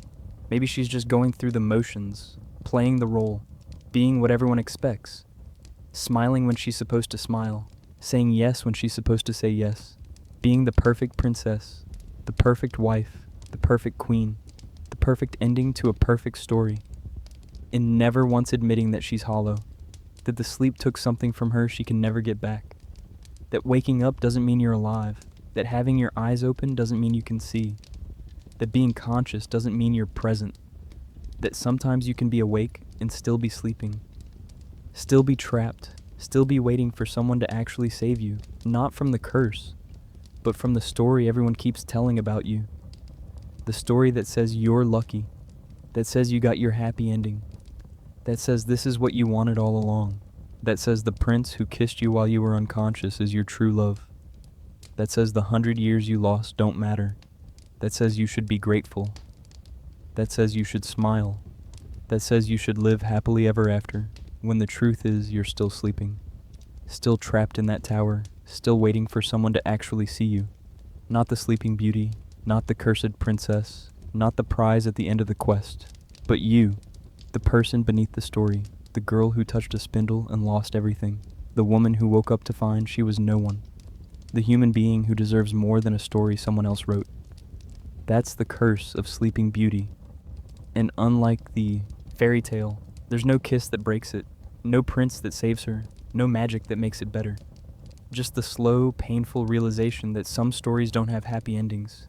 They just have endings, and you have to live with them, have to carry them, have to pretend they're what you wanted all along. Because that's what the world expects. That's what the story demands. And if you're a princess in a tower, you don't get to write your own story. You just get to sleep in the one someone else wrote for you, forever, until the end. The real story behind The Little Mermaid. There's a place where the ocean meets the sky, and both stretch endlessly into nothing. Where the water is so deep, no light reaches the bottom. Where creatures live that have never seen the sun. Where the weight of all that darkness presses down and down and down until you forget what it feels like to breathe air. To feel warmth, to exist anywhere but in that cold, silent world beneath the waves. That's where she lived. The Little Mermaid, the youngest daughter of the Sea King, born into a world of coral palaces and shipwrecks, and songs that echoed through underwater canyons. Born with a tail instead of legs, born to swim forever in that deep, dark place, and never know what existed above the surface. But she wondered, she always wondered, what did the sun feel like? What did the air taste like? What did it mean to walk on solid ground instead of drifting endlessly through water? Her sisters told her the surface world was dangerous, that humans were cruel, that mermaids who ventured too close to the shore never came back the same. But she didn't listen. She never listened. Because wonder is stronger than warning. Curiosity is stronger than fear.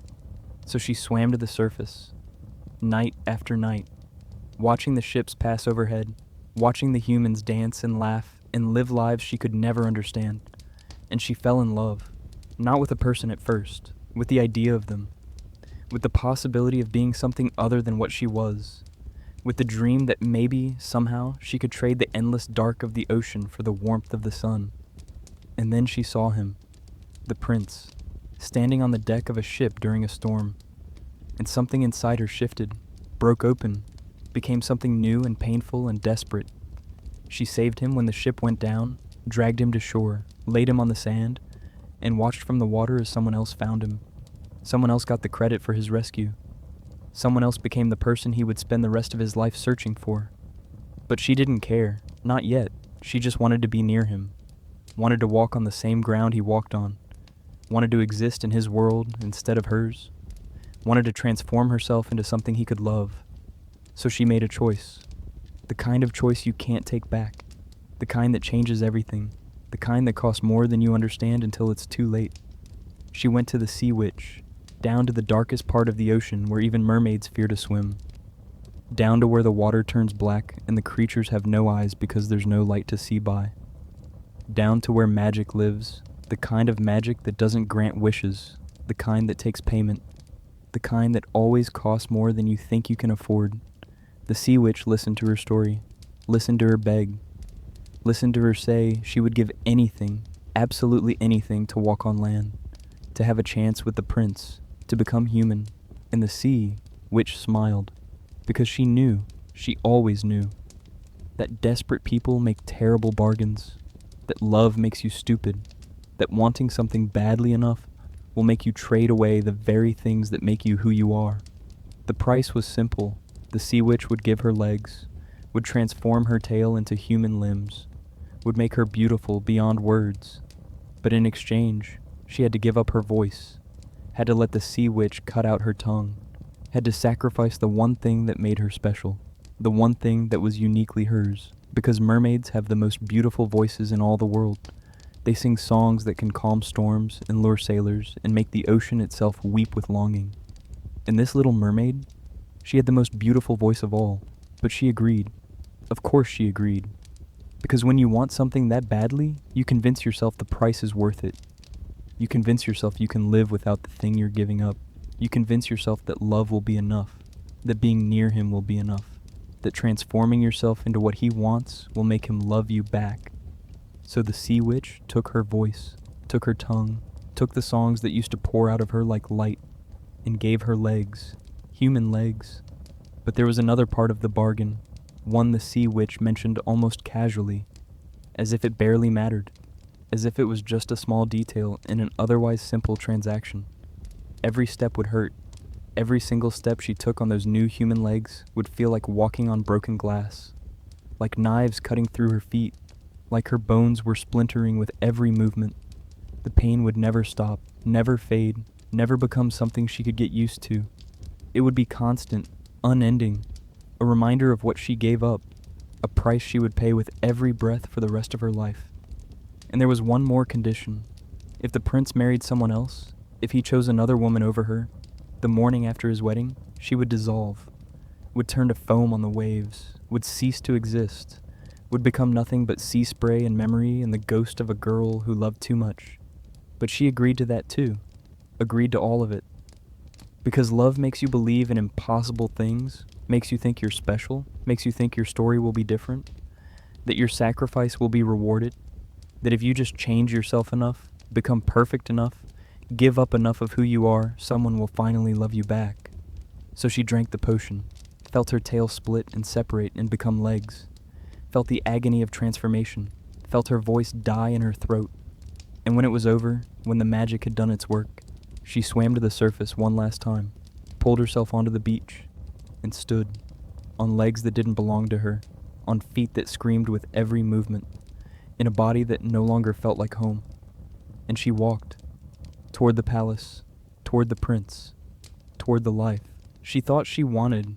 Every step was torture, every step was knives and glass and bones breaking, but she smiled, because that's what you do when you've sacrificed everything. You smile, you pretend it doesn't hurt, you pretend the price was worth it, you pretend you're happy.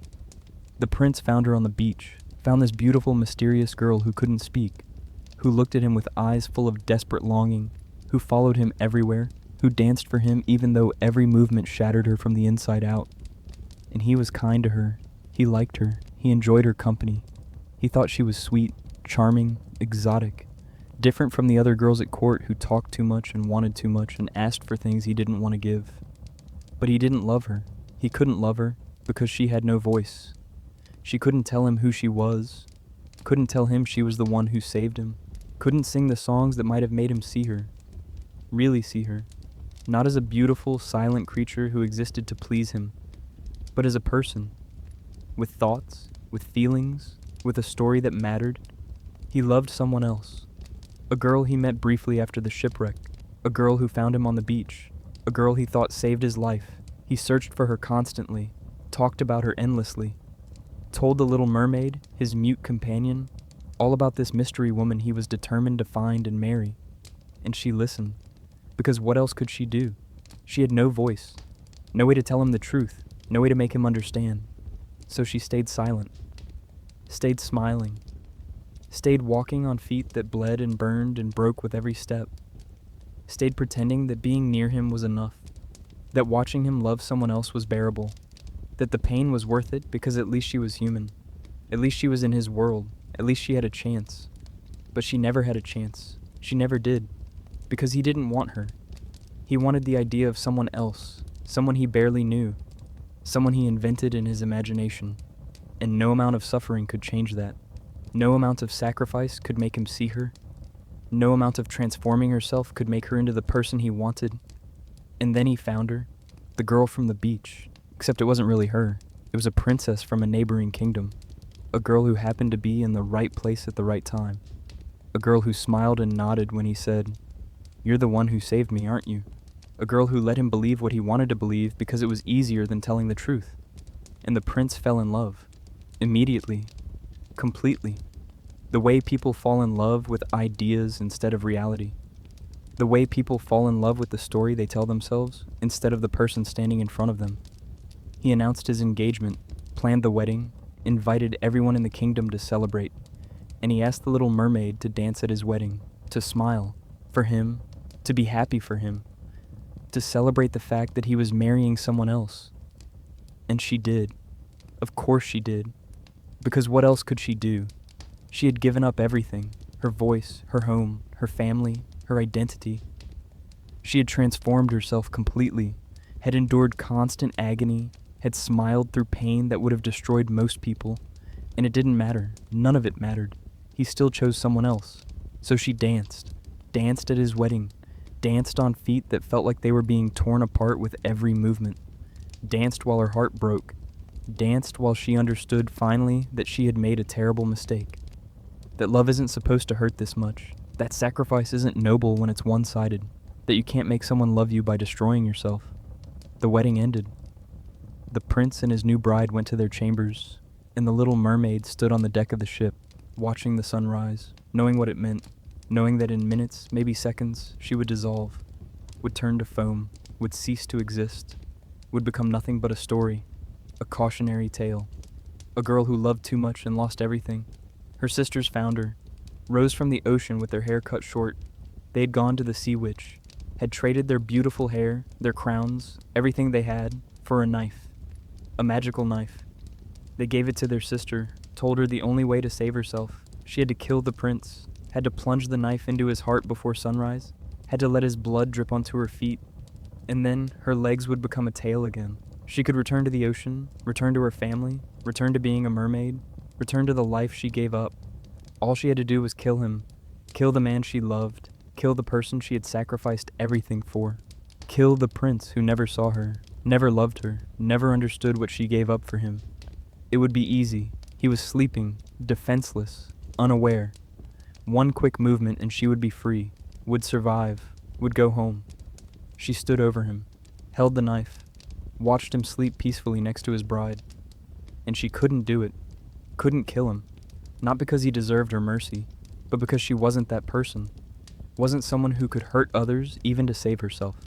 Because even after everything, even after he chose someone else, even after all the pain and sacrifice and loss, she still loved him, or thought she did, or couldn't tell the difference anymore between love and the sunk cost of everything she had already given up.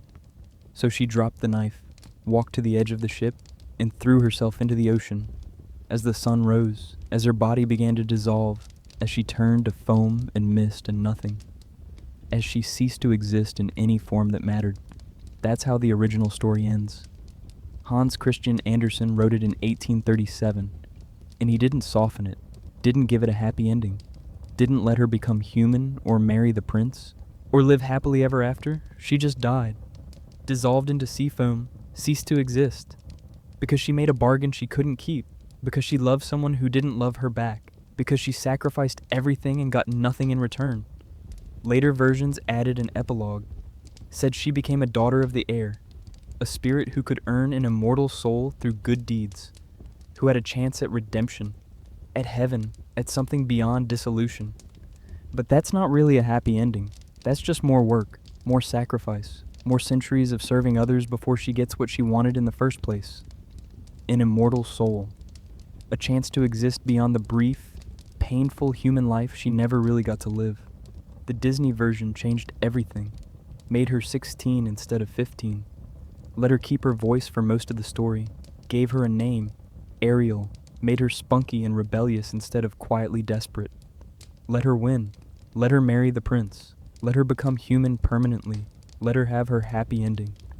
Because Disney understood that American audiences, in 1989, wouldn't accept a story about a girl who sacrifices everything and gets nothing, who loses her voice and her identity and her life for a man who never loved her. But Andersen's version is more honest, more true, more brutal in its accuracy about what happens when you change yourself for someone else. When you give up who you are in hopes that someone will love the person you become. When you make yourself smaller and quieter and more convenient. when you endure pain because you think suffering proves devotion, when you smile through agony because showing pain makes people uncomfortable. The Little Mermaid lost her voice. That's the key to understanding the story. She literally lost her ability to speak, to express herself, to tell her story, to say no, to say this hurts, to say I saved you, to say I'm here, to say love me, to say anything at all. She became silent, became decorative, became a beautiful object that existed to please the prince without making demands or asking for anything in return. And he liked her that way. He liked that she was quiet, that she smiled all the time, that she never complained, never asked questions, never challenged him, never had opinions he had to consider or feelings he had to navigate. She was easy, uncomplicated, beautiful and silent and always available, the perfect companion, until he found someone he actually wanted, someone who could speak, someone who existed as a full person instead of a muted reflection of his desires. That's what the story is really about. It's not about love, it's about the price women pay when they silence themselves for men, when they make themselves smaller, when they endure pain to be palatable, when they sacrifice their identities to fit into someone else's vision of who they should be. The Little Mermaid walked on knives. Every single step was agony. But she smiled, she danced, she never let anyone see how much it hurt, because women are taught to suffer beautifully, to endure pain gracefully, to never complain, to never make anyone uncomfortable with their suffering, to keep smiling even when they're breaking apart inside. And the prince never knew, never understood what she gave up for him, never saw the pain behind the smile, never asked if she was okay, never wondered why she never spoke, never thought about her as a person with a story that existed before him.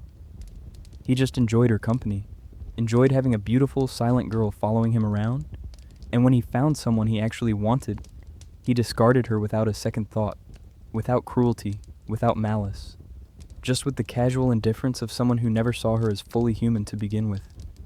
That's the real horror of The Little Mermaid, not the sea witch, not the transformation, not even the death at the end, but the casual way the prince treats her, the way he sees her as an object, a companion, a pleasant addition to his life, but never as a person, never as someone with agency, never as someone whose pain and sacrifice and love mattered as much as his comfort.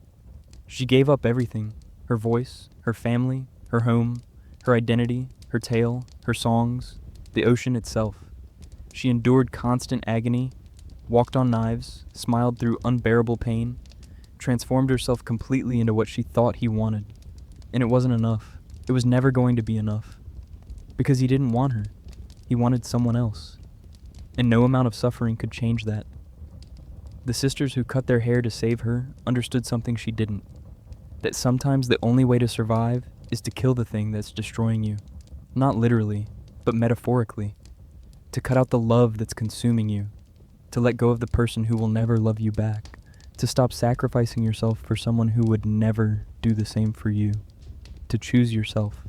Finally, even if it's too late. But she couldn't do it. Couldn't kill him. Couldn't save herself.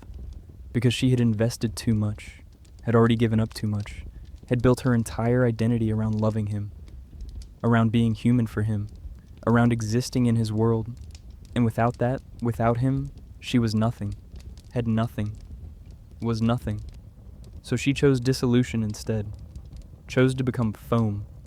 Chose non-existence over a life without him. That's not romantic. That's not beautiful. That's tragedy. Pure tragedy. The tragedy of someone who loved more than they were loved. Who gave more than they received. Who sacrificed everything and got nothing. Who believed that suffering was proof of devotion. That pain was the price of love. That if she just endured enough, changed enough, became perfect enough, he would finally see her. But he never did. He never would. Because he was never looking at her. He was looking for someone else. Someone he invented. Someone who existed only in his imagination. And she could never compete with that. Could never be perfect enough to match the fantasy. Could never make him love the reality of her instead of the dream of someone else. The ocean is important too. It represents everything she gave up. Home, family, identity. The place where she had a voice. Where she belonged. Where she didn't have to pretend to be something she wasn't. Where she could breathe without pain. Where she could move without agony.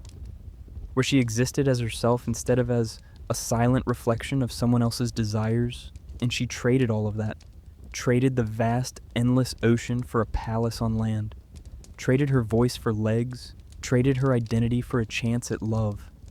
And it was a terrible trade, an uneven trade, a trade that cost her everything and gave her nothing. But she didn't know that until it was too late, until she had already given up too much to go back, until the only choice left was to keep going or cease to exist. The story says she wanted an immortal soul. That's why she wanted to become human. Because mermaids don't have souls. When they die, they just dissolve, turn to foam, cease to exist. But humans have souls. When they die, they go to heaven. They continue. They matter. They exist beyond their physical forms. So the little mermaid wasn't just chasing the prince.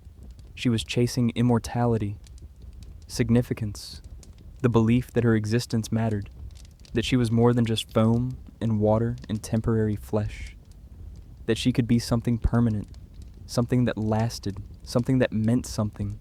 But the only way to get an immortal soul was to be loved by a human, to marry a human man, to be chosen, to be valued, to be seen as worthy of love.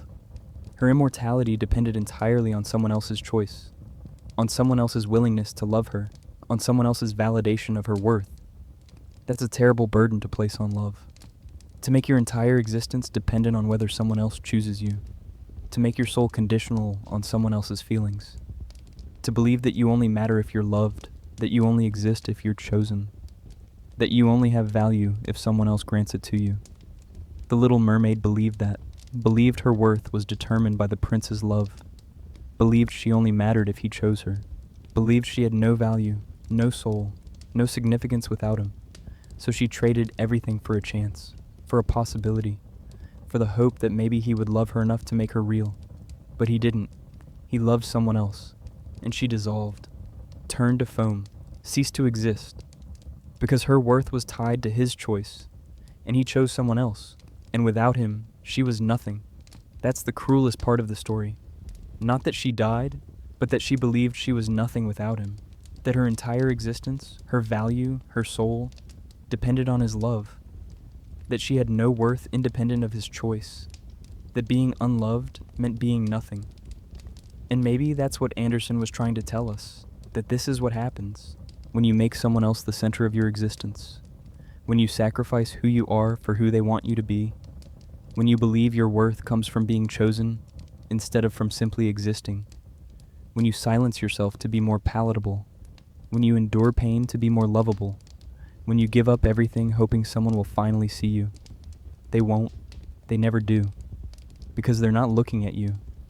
They're looking at their reflection of you, their version of you, the you that exists in their imagination. And that person isn't real, isn't you, is just a ghost, a shadow, a fantasy that no amount of sacrifice can make solid. The little mermaid could have kept her voice, could have stayed in the ocean, could have remained who she was, could have found someone who loved her for herself instead of trying to become someone else for a man who would never love her. But she didn't.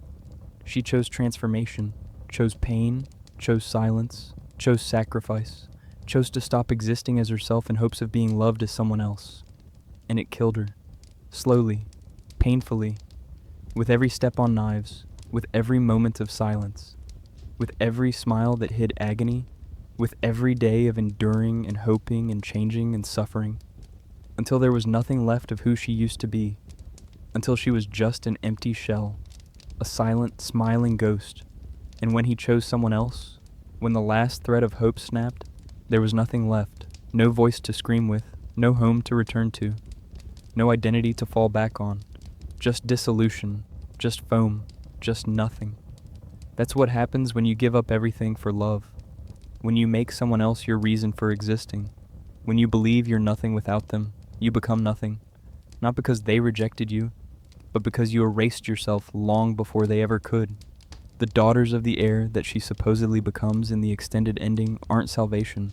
They're just more work, more sacrifice, more centuries of serving others before she earns the immortal soul she wanted, before she becomes real, before she matters.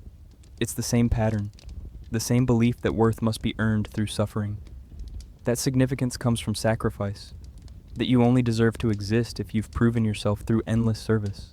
It's not redemption, it's just more chains, more conditions, more hoops to jump through before you're allowed to believe you matter, before you're granted permission to exist, before someone, somewhere, decides you've suffered enough to deserve a soul.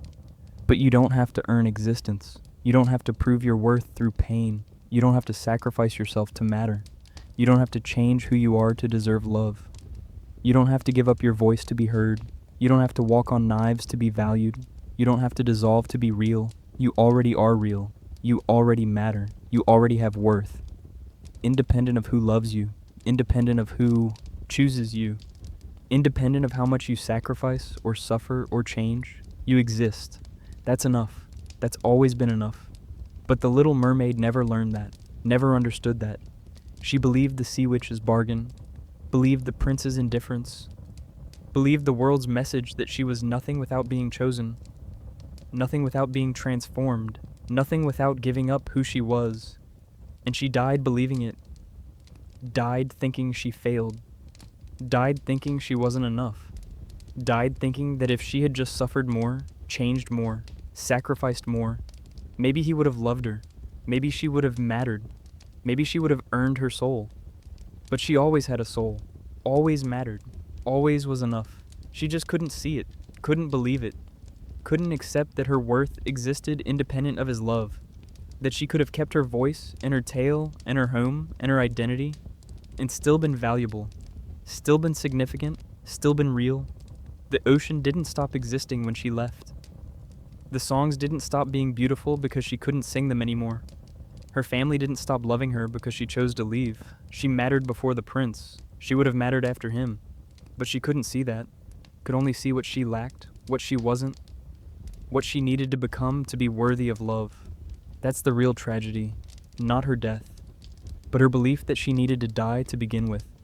Her belief that existing as herself wasn't enough, that her voice was worth trading for legs, that her identity was worth sacrificing for a chance at someone else's love, that she needed to transform into something else to be valuable. She didn't. She never did. She was enough all along. But the world told her otherwise. The sea witch offered the bargain. The prince never questioned her silence. The story itself suggests that mermaids without souls don't really matter, that only humans, only the chosen, only the loved, have real significance. And she believed it. Believed all of it. And it destroyed her. That's what the Little Mermaid teaches us. Not that love is beautiful, not that sacrifice is noble, not that transformation will save you, but that giving up who you are for someone else will destroy you. That silencing yourself makes you invisible. That walking on knives for someone who doesn't see you will only hurt you. That you can't earn love through suffering. That you can't become someone else, no matter how hard you try. That some bargains cost more than you can afford. And that sometimes the only way to survive is to keep your voice, keep your identity, keep your home, and let the people who don't value you sail away without you.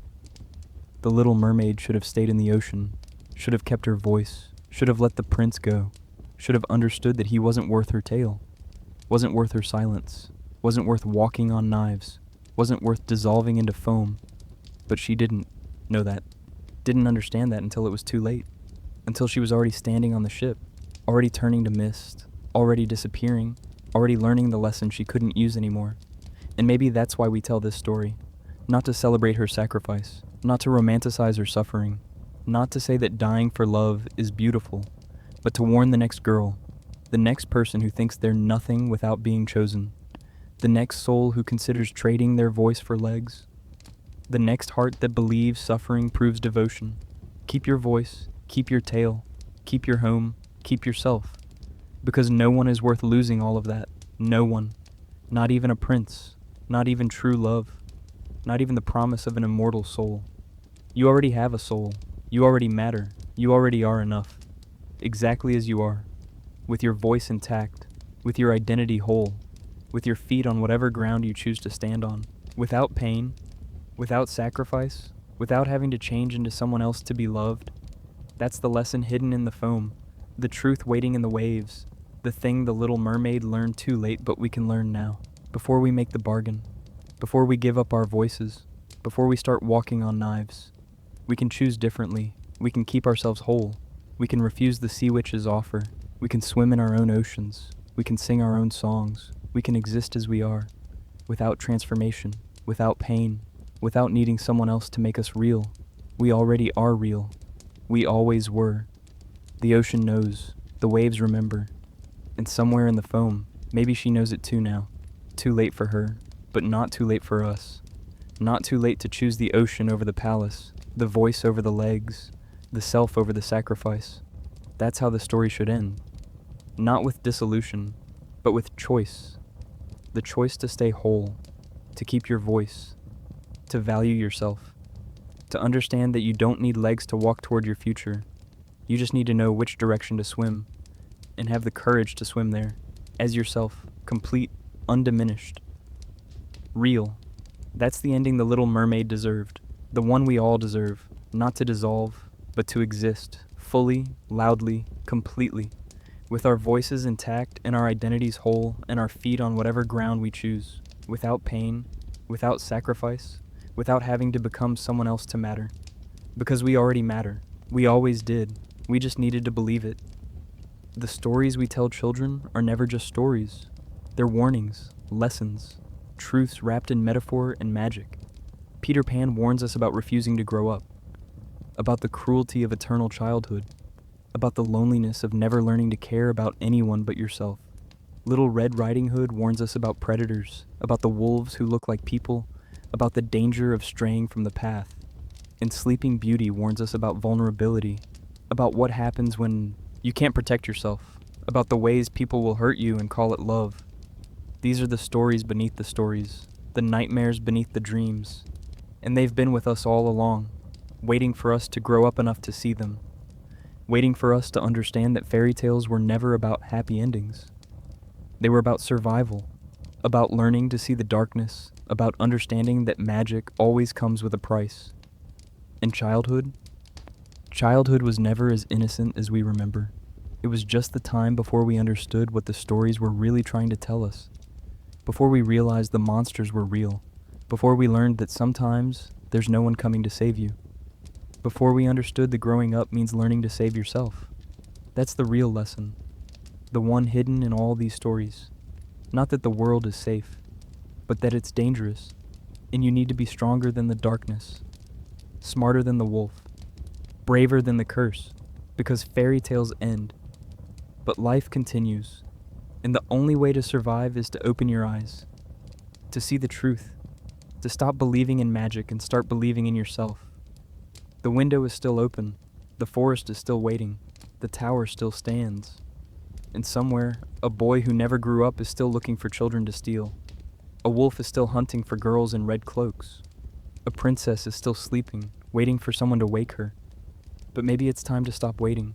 Maybe it's time to close the window, to walk out of the forest, to wake yourself up. Because no one else is coming. No fairy godmother, no huntsman, no prince, just you.